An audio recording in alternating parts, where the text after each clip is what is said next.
আজকে রাতের ডিনারে কি বানাবো ভাবতে ভাবতে ঘরে একটু চিকেন ছিল, তো ভাবলাম চিলি চিকেন বানিয়ে নিই। তো চিকেন দুটোকে আলাদা করে ভাগ করেছি, বাবি তো চিলি চিকেন খাবে না, সেই কারণে আমাদেরটা আলাদা করেছি, বাবিরটা শুধু চিকেন ভাজা করে দেবো।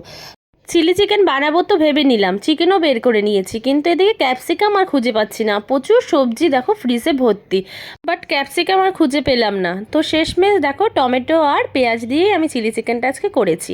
ভেবেছি যখন করব তো করেই ছাড়বো, তো সেই কারণে পেঁয়াজ আর দেখো আমি টমেটো কিন্তু কেটে নিয়েছি। আর বাবির চিকেনটা আমি পরে ওকে ভাজা করে দেবো, তারপরে যেখানকার জিনিস যেখানে রাখা সেটা করে দিলাম। তো পেঁয়াজ আর টমেটো কিন্তু আমার কাটা হয়ে গেছে।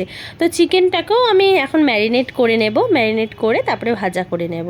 তো দেখো চিকেনটা কিন্তু আমি ম্যারিনেট করে নিয়েছি, আর এদিকে দেখছি ডিম দিয়েছি, কর্নফ্লাওয়ারটা শেষ হয়ে গেছে। তো রান্না করতে করতে বাবির আওয়াজ পেয়ে ব্যালকনিতে ছুটে এলাম, দেখতে পাচ্ছি যে ওর কাকারা ওকে সাইকেল চালানো শেখাচ্ছে। সাইকেলটা অনেক দিন ধরেই নষ্ট হয়ে গেছিলো, তারপরে আবার ঠিক করেছে, তো দেখো সেজন্য সাইকেল চালাচ্ছে।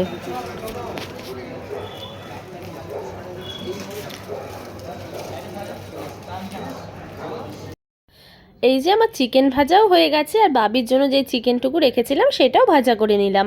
আর বাবি এখন চলে এসছে, এখন আমি আটা মাখছি, এখন রুটিটা করব। আজকের ডিনারে রুটি আর চিলি চিকেনটাই তো খাবো, তো সেজন্য দেখো ও আমার সাথে সাথে আটা মাখছে। আটা মাখা মানে ওর হচ্ছে এটা খেলা, আটা নিয়েও খেলতে ভীষণ ভালোবাসে। ও ঘরে এত খেলনা, এত পুতুল, সেগুলো একটুকু খেলে না, ওর যত খেলা ওর আটা দিয়ে।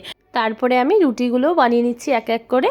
তো বনি এখনও আসেনি, বনি আসার আগে রুটিগুলো করে নিচ্ছি। আর বাবি এখানে দেখো গোল গোল লিচি কেটে দিচ্ছে আমাকে, অনেকটাই হেল্প করতে শিখে গেছে, আস্তে আস্তে তো বড় হচ্ছে সেই কারণে। আমাদের গরম গরম রুটি আর এই যে চিলি চিকেনের কালারটা কিন্তু ভীষণ সুন্দর হয়েছে। তারপরে খাওয়ার শেষে মনে হলো আজকে একটু কোল্ড ড্রিঙ্কস খাই, বনিও বললো যে ফ্রিজে কি আছে কোল্ড ড্রিঙ্কস বের করো। তো তারপরে এই যে তিনজনে মিলে কোল্ড ড্রিঙ্কস নিলাম, সাথে বাবি ফ্রিজে যত ফ্রুটি টুটি যা ছিল সব ও বের করেছে যে এইগুলোর সাথে খেতে হবে, তারপরে নিয়ে এসছি। তো সবাই তারপরে খেয়ে নিলাম, বেশ ভালোই হলো আজকে রাতের ডিনারটা। খাওয়া শেষে রান্নাঘরে এসেছি থালা বাসন মাজতে, তো দেখো আমাকে অনেক হেল্প করে দিচ্ছে, ও নিজে এই বেসিনের মধ্যে ওর থালাটাও মাজছে।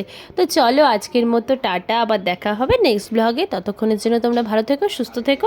আর আমার ভিডিওটি যদি তোমাদের ভালো লাগে অবশ্যই লাইক করতে, কমেন্ট করতে একদম ভুলো না।